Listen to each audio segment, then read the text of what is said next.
Hi, Matt Byer of Matt Byer Organizing with Organizing for a Move. Moving is one of the most stressful life events, but much of that stress can be alleviated by organizing the right plan. For starters, choose a reputable moving company. A reliable moving company will minimize your stress on the final pack up and move. As for the weeks ahead of the move, here are some helpful tips. Number 1, purge the excess. A while back, I did a video called Downsizing Through the Garage. It gives a step-by-step process for purging excess items in your home. Even if you're not downsizing, this process will help you eliminate the excess items that you don't want to pay to move. Also, I recently provided a menu of downsizing resources for whatever you are trying to donate or sell. Number 2, know where you go. We get so used to our home space that it's very easy to take it for granted. So get as clear as possible on the size of space you're moving into. Sometimes a floor plan is available. See if you can get one. That way you can see, for example, that the kitchen table can fit in the new dining room, but the dining table needs to be sold. Even without a floor plan, you can benefit by taking note of the size of the new rooms. For example, if you have a smaller kitchen but a larger basement, then now is the time to limit the number of items living in the kitchen.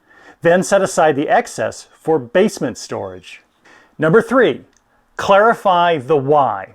For items you are packing and purging, you need a plan for sorting, and that's what Clarify the Why is all about. A great example of this concept is books, one of the items movers may recommend you pack in advance. Books are heavy. Moving is a great opportunity to pare down, and the best way to do that is to ask why you keep them. This may sound overly simplistic, but this helps because you may keep the same items for several different reasons. When you are clear on why you keep it, it takes you to where it should go. For example, reference books could go in a home office. Books you want to make a point of reading should go to a reading area, maybe bedside. Books that are purely keepsakes can be stored more remotely, maybe the basement. Books of value should be out of the light, maybe the attic. And books for looks should be in a prominent place, like the living room. If you won't have a big library in your new home, this divide and conquer approach gives your books new homes that make sense. Also, when you get clear on why you keep things, it makes it a lot easier to realize that you may not have a good reason to keep them, and now you can donate and sell some books. And that's just the example of books. Clarify the why helps you pare down everything. Number 4, lose it, use it, or move it. Lose it is what you're basically doing in tips 1 through 3. Move it is what you're paying the movers to do. And use it is how to pay them a little less. If you have food stockpiled, start using it up about a month before you move. Why? Because food, especially canned goods, can get really heavy, and movers charge you by the weight. Yes, you'll need to replace it all after you move, but you can avoid the cost of shipping it. Step 5, set for liftoff. Create a small set of essentials so that you are set for liftoff in your new home. These should be small enough so they fit in your car. The idea is to have the things that you will need the most off the moving truck and in your immediate control.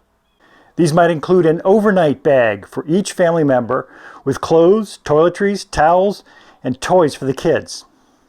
Include a kitchen bin with kitchen things like paper towels, snacks, cleaner, beverages, trash bags, and maybe a coffee pot. And also handy things like painter's tape, Sharpie, pad, pen, measuring tape, utility knife, scissors, and flashlight. And Command Central things like laptop, passwords, moving agreements, and of course, charging cords. Also, don't forget pet food, litter box or cage. Or maybe arrange for Fido and Felix to stay with a friend while the trucks are unloading. So that's it. Share the 5 tips in this plan with your family so that nobody has to guess what's going to happen and so that nobody's working at cross purposes. That will go a long way to making your move manageable and stress-free. For more easy organizing tips, please subscribe. Thanks for watching. I'll see you around.